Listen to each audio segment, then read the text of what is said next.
Alright, hey guys, and welcome back to another Star Wars Squadrons tips and tricks video. This video will help you guys instantly improve in Squadrons with a few simple tips to start off, and then some more complex tips as the video goes on, so be sure to stay through all the way until the end. Just before I get started though, you guys know I have a couple of codes for Star Wars Squadrons to give away, thanks to the lovely team at EA. The first winner is one of my channel members by the name of P Funburger, so congratulations, and I will be sending your code through shortly. If you want to win the second code for the game, all you have to do is comment whether you're on PC, PS4 or Xbox, as well as the region you're currently in, be it North America, Europe, etc, and I will announce the second winner in a future video. Also, just quickly too, I want to say a huge thank you to Michael for the brand new channel banner. You did an absolutely amazing job, and if any of you guys out there are looking for channel art, his email will be linked down below, so be sure to hit him up. With that all out of the way though, let's jump into the tips. Tip number one is relatively simple, and it is to play the campaign. I know how tempting it will be to get through the prologue mission and just jump straight into multiplayer, but playing the campaign is going to teach you pretty much everything you need to know along the way. Things like boost drifting, the different targeting controls, how to use your targeting comms, and your comms wheel, and a whole ton of other things. Some of these you most likely won't figure out just by playing multiplayer unless someone who has played the campaign is there to coach you through it. The campaign actually has a really good story as well,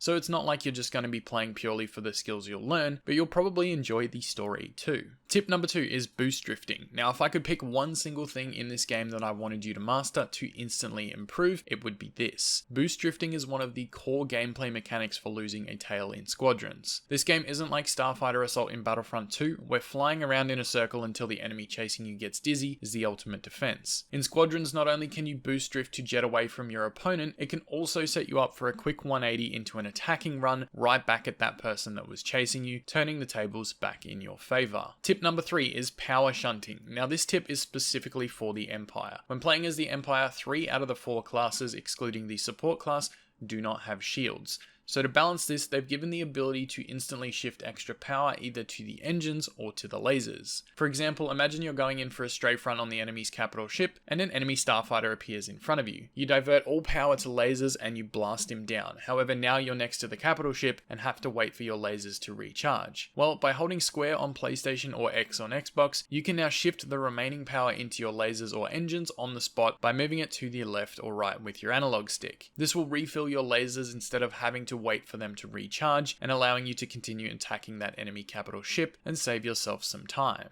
Tip number 4 on the list is managing your power most effectively. When heading into battle off the first spawn, the first thing I do is divert power to my shields to allow them to charge up fully, giving me the strongest defense possible. As my lasers are charged up off spawn, I will then divert my power to my engines, allowing me to charge up boost. This is going to give me the ultimate advantage before I even get into the dogfight or an attempt on a strafe run on enemy ships. Having a full charge of boost and full shields as a bomber class when looking to attack an enemy capital ship is also a huge benefit to your team, as you can take an outside route to charge your shields all the way up and then launch yourself with a full boost towards the enemy Star Destroyer, giving them minimal time to react and target you when you're on the offensive. Now, tip number 5 essentially feeds off tip number 4, and that is how to manage your shields in the best way. Something I like to do when a match starts is, as my shields are charging, is to divert all my shields to the front of my Starfighter. This way, incoming enemy attacks won't damage me nearly as quickly. However, it is key to remember though that even with power diverted to the shields, if you are being hit, then your shields won't charge and you might need to switch power back to the engines for a quick escape.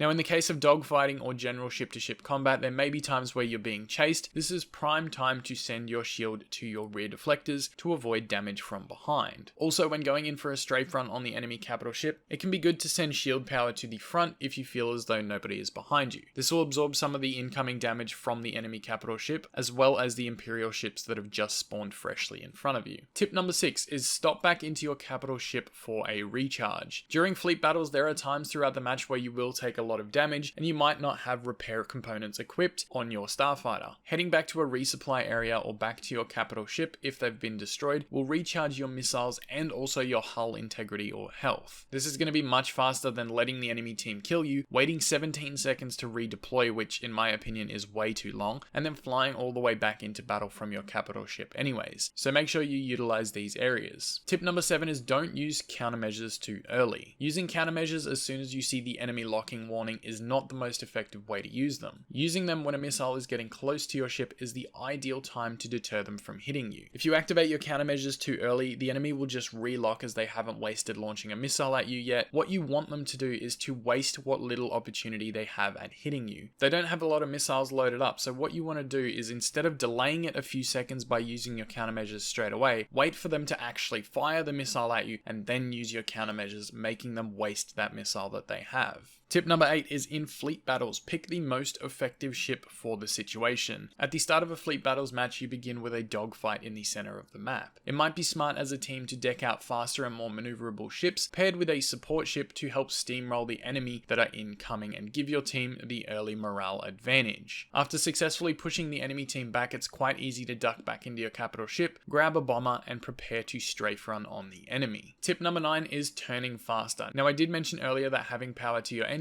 will make you faster and more maneuverable. However, for the sharpest turns, you want your throttle in the sweet spot, which you will see indicated on the side of your cockpit. This is great for losing an enemy tail and also avoiding missiles. Turning sharply while in the sweet spot is definitely the most effective way to lose an incoming missile without using your countermeasures. So if you've used them already or you don't want to waste them, this is definitely a good way to do it if you're in that situation. And last but not least, tip number 10 is to ping your attacker to call for help. If you're playing without voice comms in this game, it can get quite hard to ask your team for help. If an enemy is on your tail and you can't seem to shake them, you can ping them to ask your team for help. On PS4, if you double tap the X button to select your attacker and press triangle to ping them, this will alert your teammates with a large red icon that you need help and are asking them to focus on your attacker. This can be a great way to take down an enemy that is chasing you. Likewise, you can also ping certain parts of an enemy capital ship to focus on it if you want to destroy certain subsystems first and target them as a team to destroy them quickly. So guys, this has been 10 tips to help you instantly improve in Star Wars Squadrons. I know some of them were very basic, but there were a few I'm sure that some of you guys will learn from and be able to take advantage of. I really hope this video helped you guys out.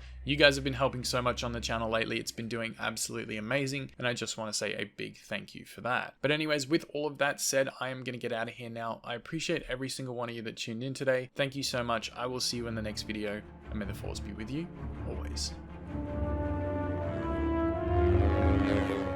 The Sith